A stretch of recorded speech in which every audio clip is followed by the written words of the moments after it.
सफलता का अर्थ है असफलता से सीखने, आत्मविश्वास बनाए रखने और हर दिन प्रयास करने की प्रक्रिया को ही सफलता कहते हैं।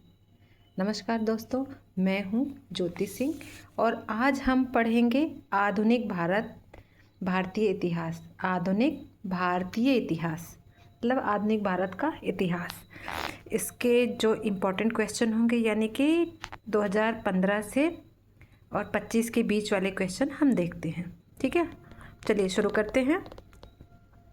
ये देखिए, ये है मध्यकाल में सर्वप्रथम भारत से व्यापार संबंध स्थापित करने वाले थे। कौन थे? पुर्तगाली तो जो थे वो सर्वप्रथम भारत से मध्यकाल में वो व्यापार संबंध स्थापित किए थे। ये यूपीपीसीएस प्री 90, 93, 2000, 2007, 2004 मतलब 1, 2, 3, 4, 5 साल से लगातार पूछा जा रहा है। दूसरे क्वेश्चन को देखते हैं। 2010 का है ये। बंगाल में निम्न में से कौन सा कारखाना डचों ने स्थापित किया था? चंसुरा का कारखाना उन्होंने स्थापित किया था। ये यूपी लोअर सब में 2010 में पूछा गया क्वेश्चन है। 2010 का क्वेश्चन है ये। ठीक है, आगे आते हैं। ये देखिए 2021 का। निम्न में से किस स्थान पर भारत में प्रथम नगर निगम स्थापित किया गया था? मद्रास में। नगर निगम स्थापित किया गया था मद्रास में। निम्नलिखित ब्रिटिश कंपनियों में से किसे भारत में व्यापार करने का पहला अधिकार पत्र प्राप्त हुआ था? लेविट कंपनी को। ये 2014 का क्वेश्चन है। ठीक है, निम्नलिखित में से किस वर्ष प्रयागराज के किले पर अंग्रेजों का अधिकार स्थापित हुआ? ठीक है, ये यूपीआरओ 2021 का क्वेश्चन है। फ्रांसीसी ईस्ट इंडिया कंपनी की स्थापना हुई थी लुई 14वें के शासनकाल में। ये 2014 का है, 2013 का भी है। ठीक है, आगे चलते हैं।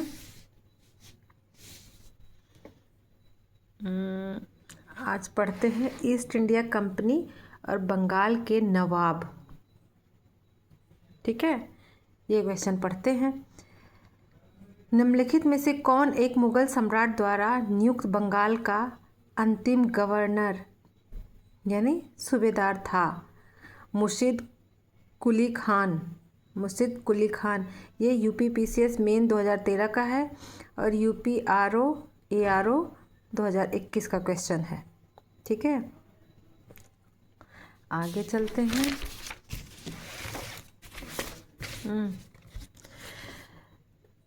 निम्नलिखित में से किसने अपनी राजधानी मुर्शिदाबाद से मुंगेर स्थानांतरित की? मीर कासिम जो था वो मुर्शिदाबाद से मुंगेर स्थापित कर दिया था अपनी राजधानी को। ये 2003 का क्वेश्चन है। अच्छा चलिए, ये देखिए इम्पोर्टेंट क्वेश्चन। सबसे अधिक निर्णायक युद्ध जिसने अंग्रेजों के भारत में प्रभुत्व को स्थापित किया था?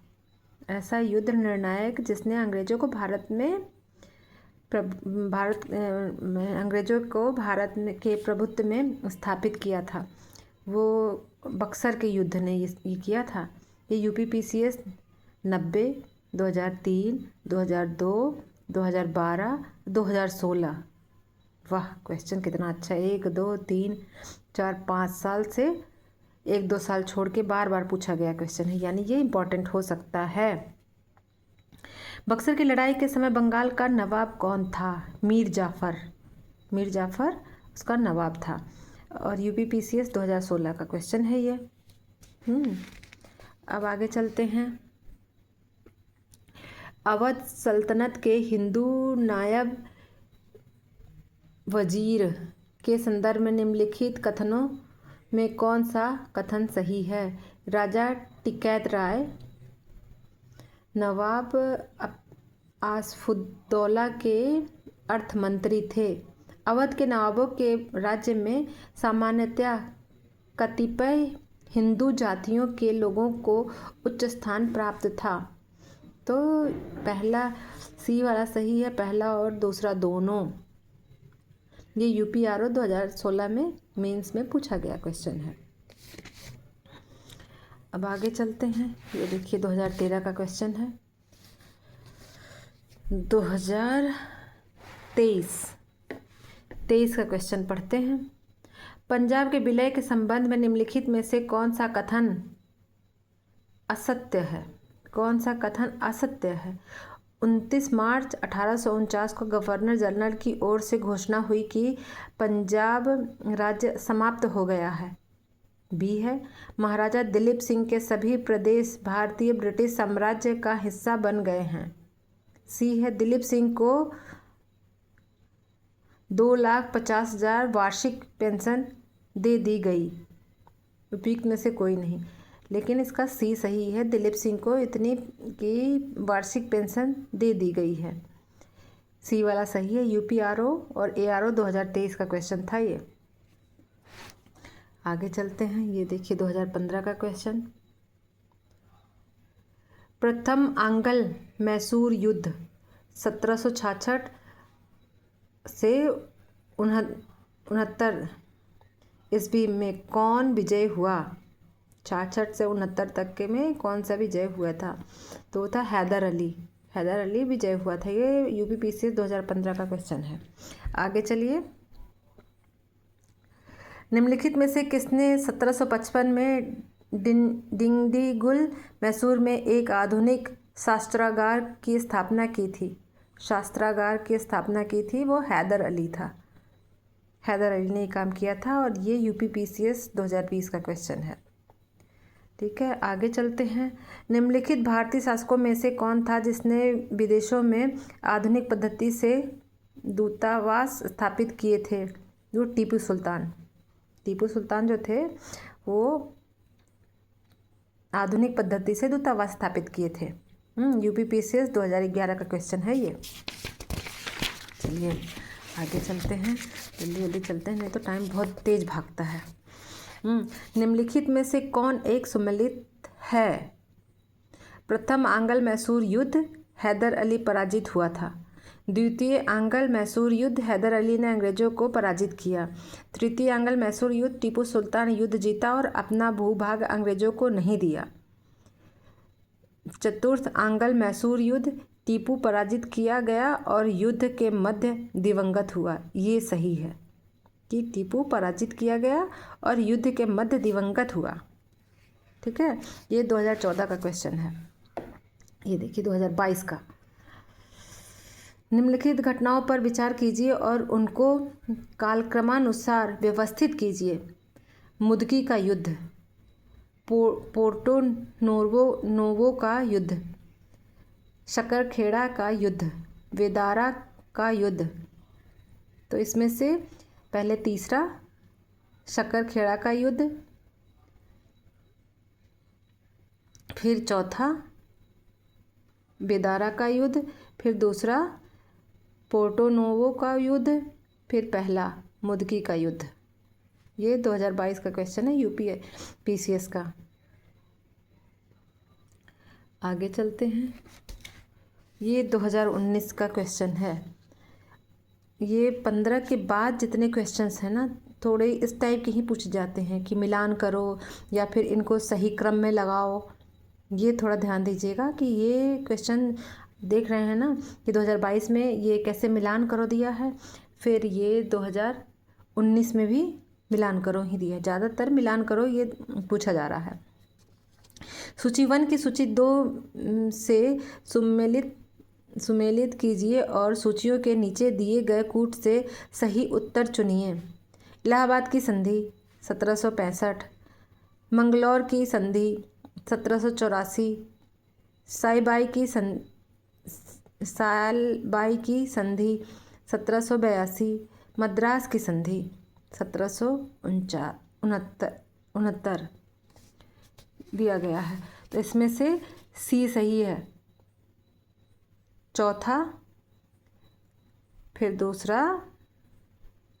सही है, ये सब मतलब सही है, पहले हमने बता दिया आपको। ये यूपीपीसीएस 2019 का क्वेश्चन है। 2016 का देखिए, निम्नलिखित घटनाओं पर विचार कीजिए।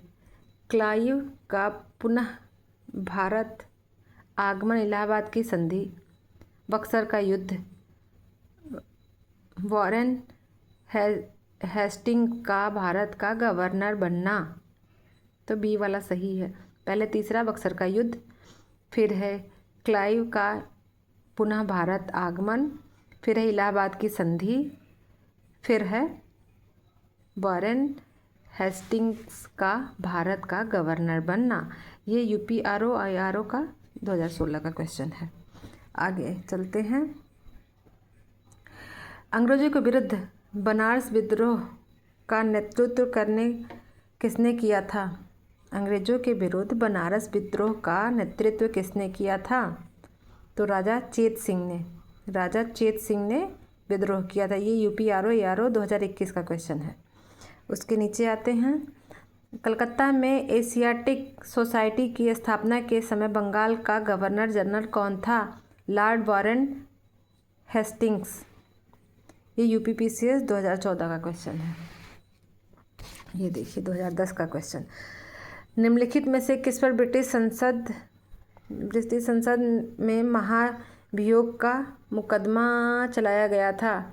वॉरेन हेस्टिंग के खिलाफ चलाया गया था। ये यूपीपीसीएस 2006, यूपीपीसीएस 2010 दो बार पूछा गया ये क्वेश्चन। ठीक है, आगे चलते हैं। ये देखिए 2021 का क्वेश्चन है। 18वीं शताब्दी के उत्तरार्ध में किसे प्रायः कंपनी बहादुर की शानो शौकत का स्थानीय प्रतिनिधि कहा जाता था? दरोगा को कहा जाता था। ये 2021 का क्वेश्चन है। लॉर्ड कॉर्नवालिस की कब्र कहाँ स्थित है? गाजीपुर में। लॉर्ड कॉर्नवालिस की कब्र गाजीपुर में स्थित है। ये यूपीपीसीएस 2011 का क्वेश्चन है। उसके नीचे आते हैं। निम्नलिखित बंगाल के गवर्नर जनरलों में से कौन एक तृतीय आंग्ल मैसूर युद्ध से संबंध है? Lord Cornwallis. ये 2013 का क्वेश्चन है। नीचे आते हैं। सहायक संधि को सहायक संधि को किसके काल में क्रियान्वित किया गया है? लॉर्ड वेलेस्ली को क्रियान्वित किया गया है। ये यूपीपीसीएस 2011 का और 2016 का क्वेश्चन है। आगे चलते हैं। ये देखिए 1802 की वसीन की संधि पर हस्ताक्षर किसके मध्य हुए थे? अंग्रेज तथा बाजीराव द्वितीय के मध्य हुई थी। ये यूपीपीसीएस 2012 और 2016 दोनों साल पूछा गया है। अब आते हैं। निम्नलिखित युग्मों में से कौन सा सही सम्मिलित नहीं है? तो कौन सा सही नहीं है? सहायक संधि 1863, ये सही नहीं है। ये यूपीयूडीए एलडीए मेन और में 2010 में पूछा गया है। आगे 2010 का क्वेश्चन। आंग्ल नेपाल युद्ध किसके शासनकाल में हुआ था? वह है लॉर्ड हेस्टिंग्स। यूपीपीसीएस 2010 का ये क्वेश्चन है। निम्नलिखित में से कौन सा युग्म सही सम्मिलित नहीं है? तो लॉर्ड कॉर्नवालिस और तृतीय आंग्ल मराठा युद्ध, ये सम्मिलित नहीं है। यूपीयूडीए एलडीए 2010, यूपीपीसीएस 2017 में पूछा गया ये क्वेश्चन है। 2016 का क्वेश्चन देखिए। सर टॉमस मुनरो किन वर्षों में मद्रास के गवर्नर रहे? 1820 से 1827 ईस्वी तक। ये यूपीपीसीएस 2016 का क्वेश्चन है।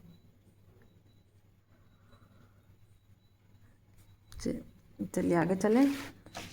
ये देखिए सती प्रथा पर पाबंदी किसने लगाई? विलियम बेंटिक ने। सती प्रथा पर विलियम बेंटिक ने पाबंदी लगाई और ये यूपीपीसीएस 2012 और 1990 में भी पूछा गया है। यूपीपीसीएस प्री में, ये यूपीपीसीएस मेन 2012 में भी पूछा गया है। आगे चलते हैं। निम्नलिखित में से किस गवर्नर ने भारत में दास प्रथा को समाप्त किया था? लॉर्ड एलनबरो ने।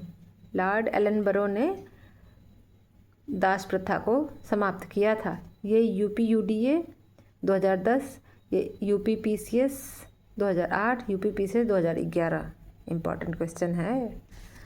आगे चलते हैं। अंग्रेजों द्वारा सिंध विजय संपन्न हुआ।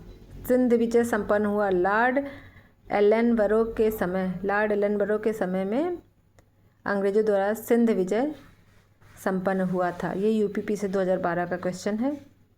ठीक है, अब आगे चलते हैं। ये देखिए 2020 का क्वेश्चन। सिक्किम का भारत में विलय किसने किया? लॉर्ड डलहौजी। डलहौजी ने सिक्किम को भारत में विलय किया था। ये यूपीपीसीएस 2020 का क्वेश्चन है। यूपीपीसीएस 2020। ठीक है फ्रेंड्स, चलते हैं। हो गया, नींद भी आ रही है क्योंकि 1 बजे मैं वीडियो बना रही हूँ। ठीक है दोस्तों, बाय। कल फिर पढ़ते हैं।